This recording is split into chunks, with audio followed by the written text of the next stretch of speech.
Fue investigador de CONICET y director del Museo Casa Rosada. Es autor de artículos y libros sobre historia política argentina del siglo XX. Natalio Botana, por su parte, es profesor emérito en la Universidad Torcuato Di Tella, doctor en Ciencias Políticas y Sociales por la Universidad de Lovaina y doctor honoris causa por la Universidad Nacional de Salta, la Universidad Nacional de Rosario y la Universidad Nacional de Cuyo. Es miembro de número de la Academia Nacional de la Historia, cuya presidencia ejerce por el periodo 2022-2023, y de la Academia Nacional de Ciencias Morales y Políticas. Es autor de libros fundamentales de la tradición historiográfica argentina, entre otros El orden conservador, La tradición republicana, Repúblicas y monarquías, La libertad, el poder y la historia, Conversaciones con Fernando Rossi.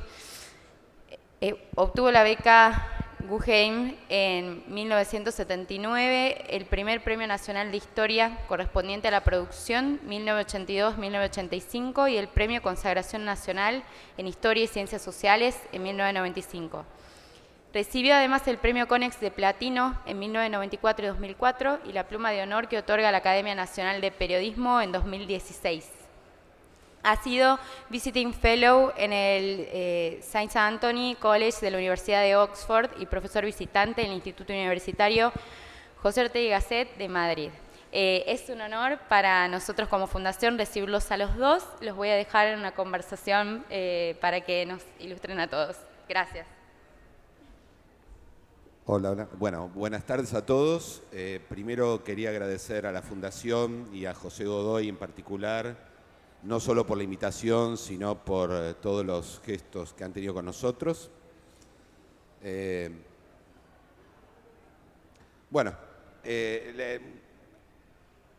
la impresión, y es algo para celebrar, por cierto, que el liberalismo se ha vuelto una concepción del mundo, una idea con gran difusión y sobre todo, como fue señalado acá más de una vez, entre los jóvenes.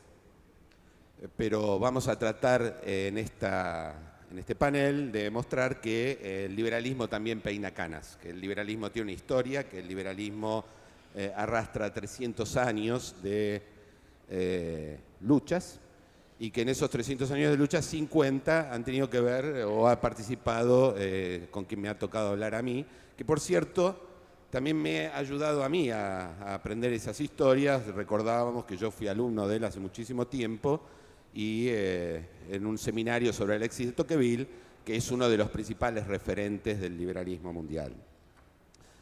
Bueno, la Argentina tiene o lo que parece ser una paradoja, que es que las ideas del liberalismo en el siglo XIX han sido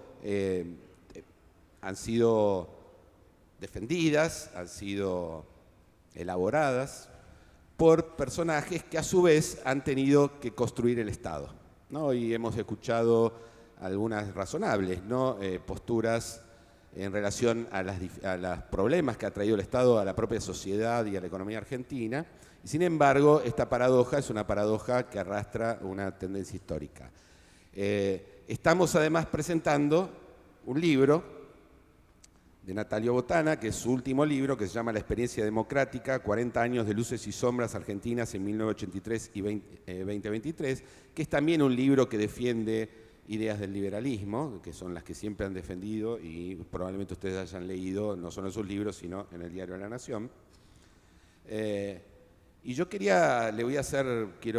hacerle algunas preguntas sobre algunos de los conceptos que Natalio vuelca en esta obra.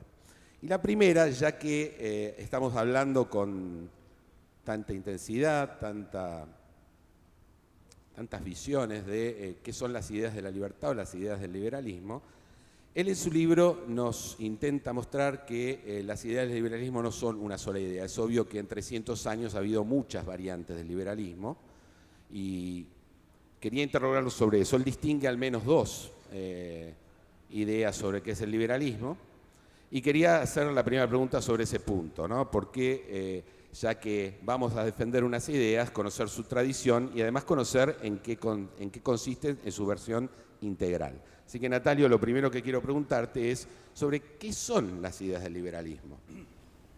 Bueno, muchas gracias. y les agradezco mucho esta invitación de venir a esta provincia y a esta ciudad que quiero tanto, tanto por razones familiares como por razones académicas. Recuerdo que debe ser más de 40 años la primera vez que me tocó enseñar y transmitir ideas aquí en Tucumán. Y efectivamente las ideas que yo transmito son ideas que tienen canas, aunque me quedan pocas. Yo estoy trabajando sobre el tema del liberalismo desde hace aproximadamente 50 o 60 años, cuando en Europa me tocó escribir mi primera obra, que fue mi tesis doctoral. Y es cierto lo que dice Luciano, mi estimado colega Luciano, de que es difícil pronunciar la palabra liberal en singular. Es una tradición, la tradición liberal, que la podemos fijar a comienzos del siglo XVIII, extremadamente rica, porque es la tradición de la libertad. Y la tradición de la libertad es una tradición basada fundamentalmente en el diálogo y en la refutación crítica de lo que se dice. Esta elección de Karl Popper, que es uno de los grandes liberales del siglo XX, es indiscutible, ¿no?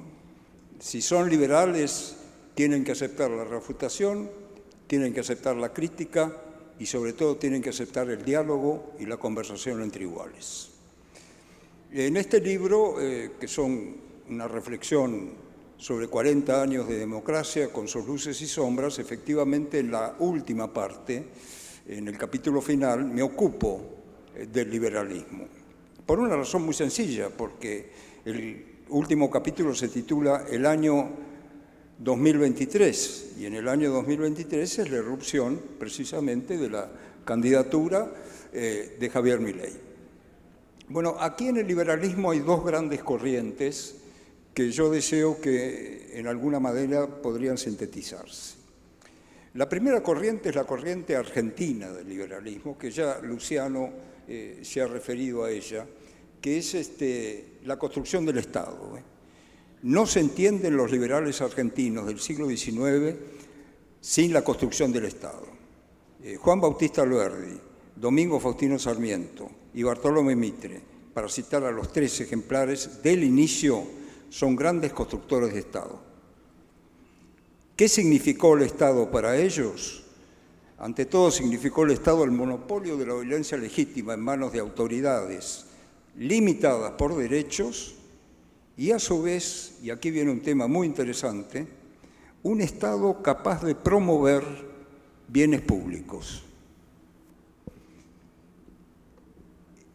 La primera idea fundamental de ellos, y que hoy está en juego en la Argentina, y creo que se está avanzando bastante, es que no hay Estado sin seguridad. Y por consiguiente no hay Estado sin el monopolio legítimo de la fuerza. Esa fue la gran batalla del 19 que dio lugar a guerras civiles terribles y sangrientas, y que culminaron aproximadamente en 1880. Aproximadamente. Ese es el primer bien público. No hay Estado, por consiguiente, sin república. Y no hay república sin libertad. Son tres conceptos que funcionan juntos y sin los cuales no es posible establecer una tradición liberal. Les costó mucho hacerlo. La segunda gran idea de ellos es que ese Estado debe ser republicano. ¿Por qué? Porque la necesidad histórica impuso en la Argentina la república. El liberalismo, en otros contextos históricos y en otras naciones, se combinó con monarquías. Uno se olvida, pero el viejo principio de life, liberty, property, ¿no? Vida, libertad y propiedad, nació en Inglaterra. Inglaterra era una monarquía constitucional. Nosotros perdimos la monarquía, en parte por defecto nuestro y sobre todo por defecto español, pero lo cierto es que debemos constituir una república. Y una república fundamentalmente es un haz de instituciones. Y en ese haz de instituciones los dos grandes temas que lo desafían son, primero, la representación política, segundo, la administración de justicia. La gran obsesión de Alberdi y de Mitre fue esa. Y el ejemplo admirable que nos da Bartolomé Mitre en el año 1862, cuando constituye una de las Cortes Supremas de Justicia más notables en la historia del país, llamando a opositores a su corriente política. Entonces, la justicia. Ante todo, la justicia conmutativa, dar a cada uno lo suyo. Pero acá, en esta tradición liberal argentina, también interviene Sarmiento, que viene a decirnos, bueno, pero ¿es posible tener una república sin calidad ciudadana? Y bueno, el gran tema del liberalismo es el tema de la Ilustración. ¿Es posible tener una república en forma sin ciudadanos mínimamente ilustrados, con capaces de entender de qué se trata? Y estos tres hombres, tanto Sarmiento como Alberdi y como Mitre, toman como bandera la educación pública. Por consiguiente, la educación pública es un bien público. Y fíjate qué interesante, Luciano. En el año 1852, en la segunda edición de las bases, que acompaña un proyecto de constitución, escrito de puño y letra por Alberdi plantea la educación pública con un impuesto adscripto a esa educación. Por consiguiente, educación pública. Y claro, siguió avanzando la tradición liberal en el curso del XIX y del XX, y bueno, se preguntan también la tradición liberal, ¿es posible contar con una ciudadanía en forma sin un mínimo de apoyo a la salud?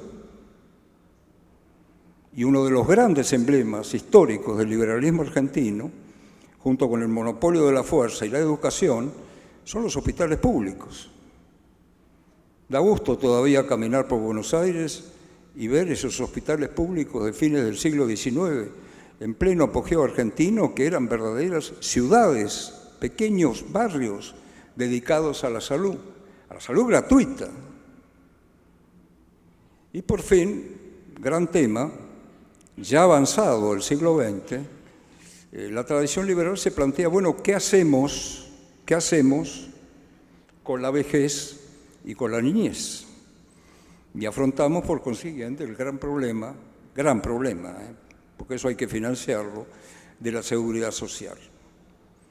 Junto con esta tradición, que es una tradición muy argentina, convive con esa tradición también en Argentina, sobre todo por el lado de Alberdi y por el lado de Mitre también, la tradición de lo que yo llamo, Luciano, del liberalismo derogatorio, ¿no?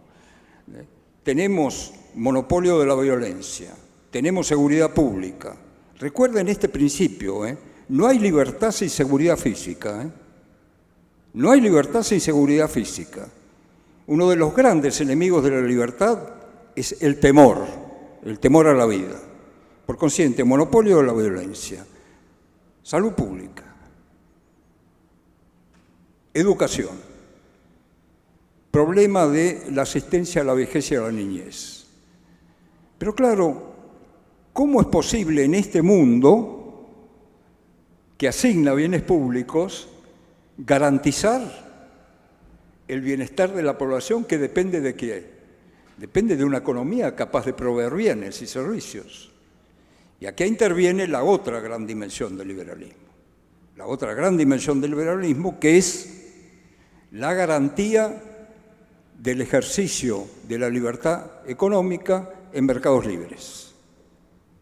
Ahora, la importancia del mercado libre, Luciano, es que no hay mercado sin instituciones sólidas. Esas instituciones sólidas son tributarias de la República y la República es tributaria de un Estado en forma. Son tres conceptos profundamente unidos, profundamente vinculados.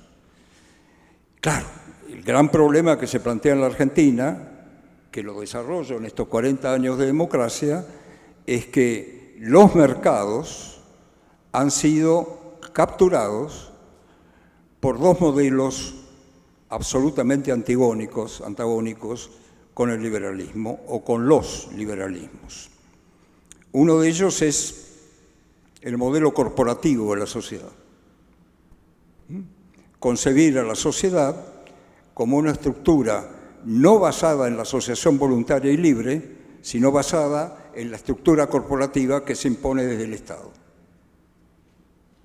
Los dos, también lo trato en el libro, los dos signos, hay otros más, pero los dos signos más salientes de la estructura corporativa del Estado es la estructura sindical por un lado y el capitalismo de amigos por el otro.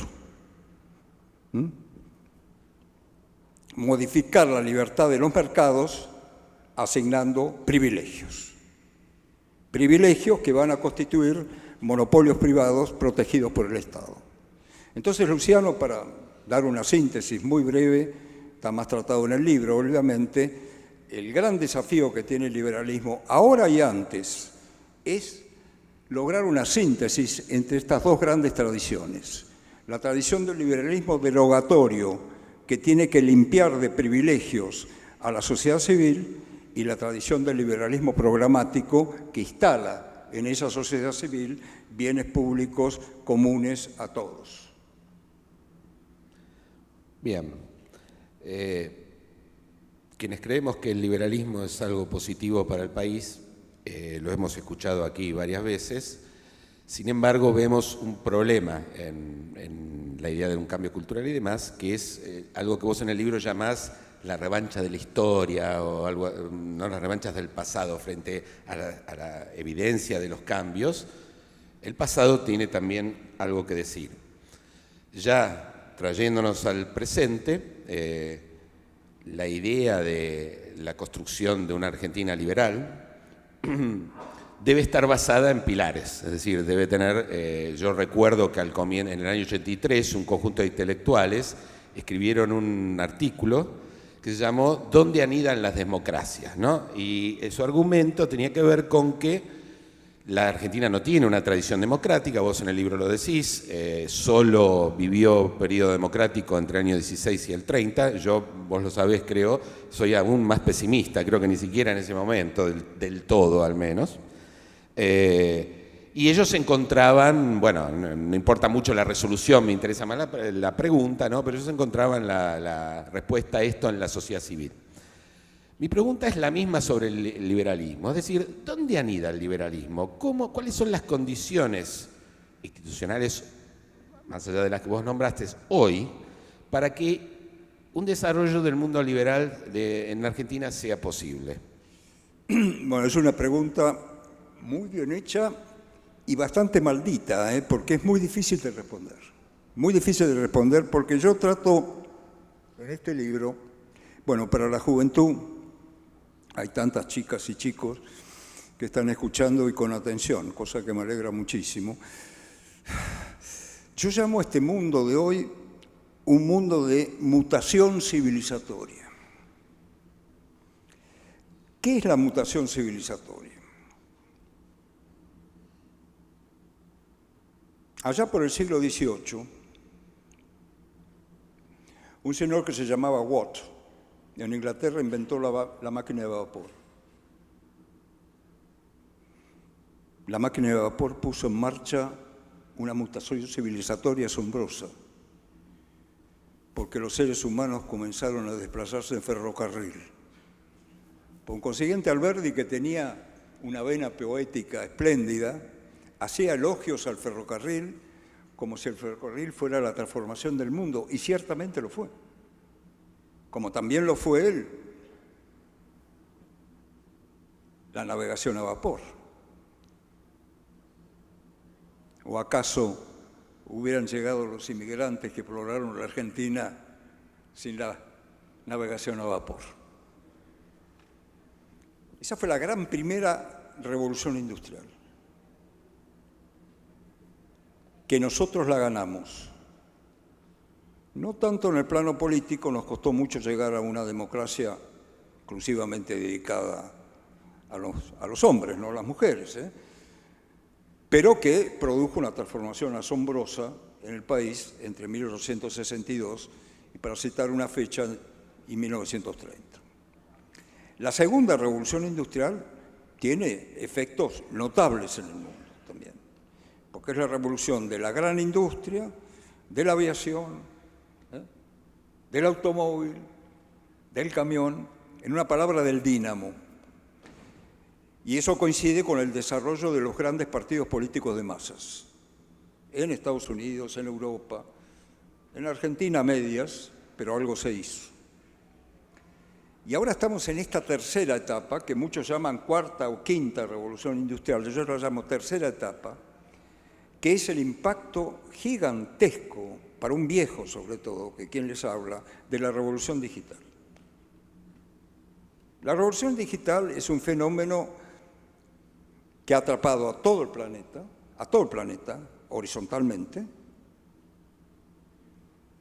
que comienza con la revolución digital, prosigue con la robótica y hoy nos coloca en el umbral, nada más y nada menos, de la inteligencia artificial, en la cual, lean el último libro de Harari, de Yuval Harari, que se llama Nexus, que vale la pena, en la cual, por vez primera, una máquina podría tomar decisiones, porque la locomotora que entusiasmaba a Alberdi era manejada por un conductor de locomotoras.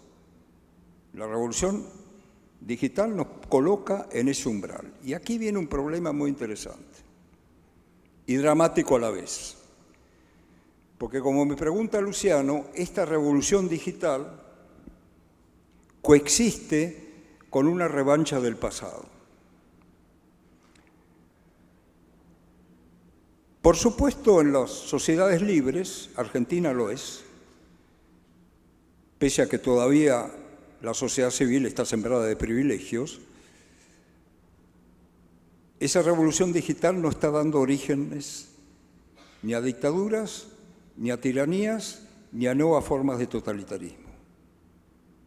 Pero en este mundo tan complicado vivimos una revancha del pasado.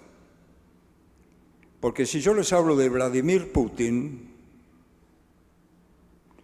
les estoy hablando no de este siglo XXI, en el umbral de esta gran revolución digital de las redes y demás, sino les estoy hablando de un tirano del pasado. Un tirano del pasado, amante de la geopolítica, que quiere someter con los mismos métodos políticos del pasado a una sociedad que sin ayuda internacional es una sociedad inerme. Me refiero a Ucrania. Ahora, ¿qué viene este problema? Que es la combinación de esta gran revolución tecnológica con los impulsos políticos del pasado. No hay que engañarse, ¿eh? Toda revolución tecnológica en el mundo abrió las puertas a la libertad, pero también abrió las puertas a la tiranía. ¿O ustedes creen que Maduro no se vale de las redes sociales? ¿O ustedes creen que el régimen de partido único de China no está a la avanzada de esta carrera mundial en pos de tener cada vez más instrumentos tecnológicos más refinados? Entonces prestemos mucha atención, porque una revolución tecnológica o una mutación civilizatoria automáticamente no nos da la garantía de las libertades, no nos da las garantías de una república y no nos da las garantías de una calidad institucional para vivir en ella. Esto es obra nuestra, es obra de una ciudadanía responsable, de una ciudadanía tolerante, de una ciudadanía capaz de tener conversaciones entre iguales, capaz de lograr pactos políticos y de avanzar a través de ¿qué? A través de la deliberación y de la ley. Estos principios del siglo XVIII siguen tan firmes hoy como antaño. Entonces, debemos prestar muchísima atención a esta transformación o mutación civilizatoria en la que vivimos, porque es inevitable, pero tenemos que tener muchísima atención y sobre todo muchísima prevención con las lecciones del pasado. Porque la amenaza del despotismo, la amenaza de la tiranía, la amenaza de las dictaduras siempre está presente. Y la estamos sufriendo hoy en el mundo con una gravedad inusitada. Y termino con esta idea, Luciano, que es muy importante, ¿no?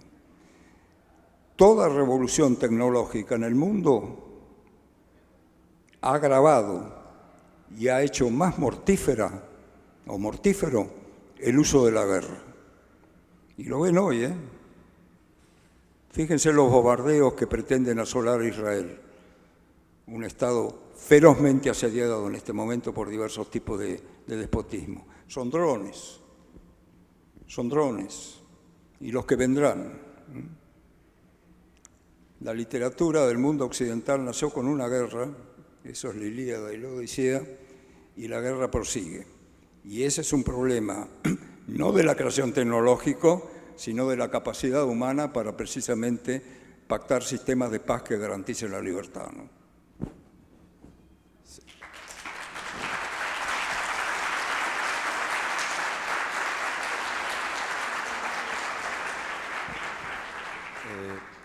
Entre esas revanchas del pasado o esas tradiciones propias de la política argentina, vos mencionás mucho el faccionalismo. Faccionalismo, ¿no? Que en algún sentido adquirió, se encarnó en los últimos tiempos en lo que hemos llamado vulgarmente la grieta. De hecho, aquí hemos escuchado varias veces la palabra batalla cultural, ¿no? Eso tiene un costado bueno, creo yo, virtuoso, tiene que ver con cómo cerraste vos, que es advertir que nada está ganado, ¿no? Que todo hay que remar, ¿no? Que hay que cada día insistir en un conjunto de valores y un conjunto de prácticas vinculadas a esos valores. Ahora, también decís, tal vez con algo de nostalgia, perdón por esto que acabo de decir, ¿no? Porque vos haces alusión a la imprevisibilidad política, ¿no? De que una de las consecuencias de los cambios, vinculados a la revolución digital tiene que ver con cierta imprevisibilidad política. Y esa imprevisibilidad política tiene que ver también con algo que es la ruptura de los criterios tradicionales de representación, que aquí fue nombrado, ¿no? Se lo dijo así, los partidos, los diarios tradicionales no parecen ahora ser los canales de la opinión pública, pero también hay que reconocer que esos canales le ofrecían a los sistemas políticos, cierta capacidad de previsibilidad.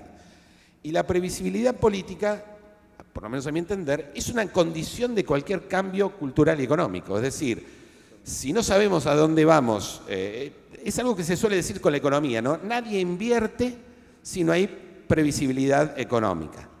La previsibilidad económica está vinculada a la previsibilidad política. Y sin embargo, vos decís que uno de los problemas que la revolución digital trae es, al contrario, cierta imprevisibilidad.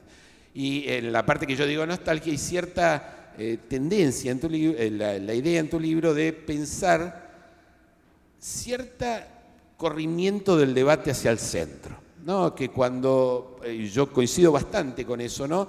Uno de los problemas de esta idea de la grieta, que en rigor es una manera simple de explicar cosas bastante más profundas, es que hoy hemos tenido un gobierno que iba para este lado, hoy tenemos otro que va para allí, perdón, no se oye porque tengo que estirar la mano, y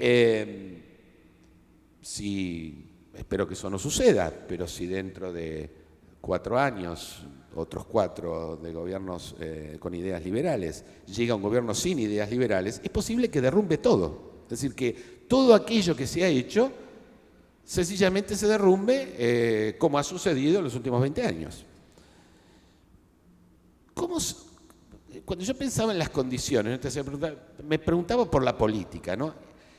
¿Qué tiene que pasar en la política, y sobre todo en la política pensada en estos términos actuales, para que, si hay cambios virtuosos, que yo también coincido con vos, tienen que ver con estas libertades en las 3 esferas que vos mencionaste, sean cambios que lleguen para quedarse y no una celebración facciosa de un grupo que se alegra por la existencia de eso, pero que luego viene otro grupo que hay que reconocer, no está aquí pero existe, y derrumbe toda esa obra. Bueno, esto nos remite a la historia, ¿no? Los chicos que me escuchan, las chicas y chicos que me escuchan, están viviendo una fotografía. Los viejos, en cambio, vivimos un relato cinematográfico, ¿no? Mucho más largo. Miren, uno de los problemas más graves que atraviesan la historia argentina, en especial la historia argentina del siglo XX, aunque hay antecedentes obviamente en el XIX, es lo que yo llamo el espíritu de polarización. La fuga argentina hacia los extremos. Yo nací en el año 1937. Quiere decir que cuando irrumpió Perón en la política argentina, tenía 9 años. De modo tal que recuerdo espléndidamente bien, porque los viejos tenemos más memoria mediata que inmediata. Recuerdo espléndidamente bien esos años que transcurrieron entre 46 y 55. Bueno, ustedes no se imaginan lo que fue la polarización de esa Argentina.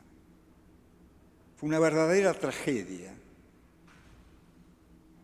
Me tocó ver desde la azotea del edificio donde vivían mis abuelos maternos el bombardeo a Plaza de Mayo en 1955. Y me tocó observar, mea culpa, porque no me opuse, cómo se celebraba ese bombardeo en los sectores opuestos al peronismo. Después me tocó vivir la polarización entre gobiernos civiles y militares. Y el final de la radicalización, el infierno de esta radicalización, fueron los tenebrosos años 70. Que felizmente las chicas y chicos no. Para ellos es un momento de historia, pero que todavía desgarra mi espíritu, ¿no? Porque la Argentina se desangró en un terror recíproco. Se desangró en un terror recíproco. Mataban de uno y de otro lado. De modo tal que esto hay que tenerlo muy, muy presente, porque las tradiciones en la política juegan mucho, ¿eh? Son unos hilos invisibles que atan nuestros comportamientos a veces sin darnos cuenta. Entonces hay que andar con mucho cuidado con la polarización. No significa la polarización que si hay dos partidos o dos movimientos opuestos, entonces hay polarización. No. Significa que esos dos partidos o esos dos movimientos opuestos buscan puntos de acuerdo, puntos de reconciliación. Uno de los capítulos de este libro se ocupa de la decadencia argentina, de la declinación argentina. Bueno, hay muchas hipótesis ahí, hay quien habla de 100 años, yo no estoy de acuerdo. Yo fundamentalmente busco la declinación argentina fundamentalmente a partir de esos tenebrosos años 70, de 1970. Y bueno, de la declinación, yo viví la Europa de la reconstrucción, entre los años 1950 y 1960, no se hace la reconstrucción de una declinación sin el concurso, no de uno, sino de algunos. No todos. ¿Qué significa esto? Que la única manera de superar esta maldición, que es una maldición para mí, la de la polarización, es a través del espíritu de coalición. A través del espíritu de coalición entre fuerzas opuestas que sin embargo coinciden en determinados puntos comunes. Esto claramente se vivió en todos los procesos de reconstrucción, aún en Estados Unidos, sobre todo después de la gran crisis de 1930, la peor de todas en el siglo XX. Entonces esto hay que verlo con muchísimo cuidado, ¿no? Porque realmente la polarización es algo que nos envuelve y a veces nos lleva y no sabemos hasta dónde podemos llegar. Es muy fácil polarizar y es muy complejo coincidir. Es muy fácil polarizar y es muy complejo coincidir. Pero el arte de la coincidencia, bueno, es un arte mayúsculo. ¿Y saben cuál es el ejemplo del siglo XIX más grande de la coincidencia? Pues el de un gran tucumano, que se llamaba Julio Argentino Roca. Roca era un hombre de tal sutileza, que supo atraer a los contrarios en un pacto, que fue el Partido Autonomista Nacional, porque era difícil pactar entre porteños y provincianos en aquella época, que, bueno, produjo en la Argentina una transformación económico-social que todavía hoy disfrutamos apenas. De modo tal que este asunto de la polarización hay que prestarle muchísima atención porque además está entrando en todo el mundo, al menos en el mundo occidental, porque donde hay regímenes de partido único, tiranías, no hay polarización posible, ¿no? Bueno, es una tarea ingente y pedagógica que es lograr convencer a mucha gente. ¿Cómo? Una tarea difícil y pedagógica que es convencer a mucha gente para que esto sea posible. Bueno, te agradezco muchísimo, Natalio, el haber podido conversar de tu libro. Les recomiendo ampliamente el libro, es un libro muy inteligente, muy como siempre es Natalio. Así que, bueno, muchísimas gracias también a ustedes. Gracias. Bueno, invito a pasar a Raúl Albarracín, secretario de Gobierno. Natalio, necesitamos que se quede en el escenario un poquito más. ¿Se nos va? Invito a José Guillermo Godoy, presidente de la Fundación, que le van a entregar, por supuesto, un reconocimiento a Natalio Botana.